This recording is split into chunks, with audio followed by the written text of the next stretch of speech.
പിന്നെ ആ അമ്പലത്തെക്കുറിച്ച് തന്നെ പറയുന്ന മറ്റൊരു കാര്യമുണ്ട്. ആ അമ്പലത്തെക്കുറിച്ച് പറയുന്നത്, ആ അമ്പലത്തിൽ വന്ന് നമ്മൾ 100 രൂപ ഇട്ടിട്ടുണ്ടെങ്കിൽ അവർ തേങ്ങ തരും, അതിൽ കുറവാണ് ഇടുന്നതെങ്കിൽ അവരുടെ മുഖം മാറും എന്നുള്ളതാണ്. എന്ന് പറഞ്ഞാൽ ഈ ധർമ്മസ്ഥല അല്ലെങ്കിൽ ധർമാധികാരി ട്രസ്റ്റുമായി ബന്ധപ്പെട്ടൊക്കെ തന്നെ വലിയ തോതിലുള്ള ഒരു ബിസിനസ്, അതായത് പലിശക്ക് കാശ് കൊടുക്കുന്ന ബിസിനസ് അടക്കം, ഈ പറയുന്ന ലോ കോളേജ് അടക്കം, മെഡിക്കൽ കോളേജ് അടക്കം നിരവധി സ്ഥാപനങ്ങൾ അടങ്ങുന്ന ഒരു വലിയ ബിസിനസ് സാമ്രാജ്യമാണ്.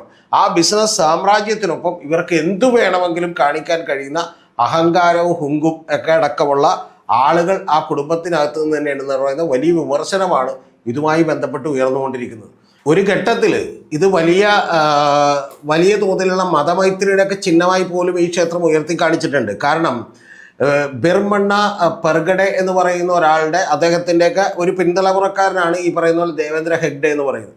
അപ്പോൾ ഇത്തരത്തിൽ ജൈനമതത്തിലുള്ള വിശ്വാസികൾ തന്നെ ഒരു ഹിന്ദു ക്ഷേത്രം അവിടെ നടത്തുന്നു,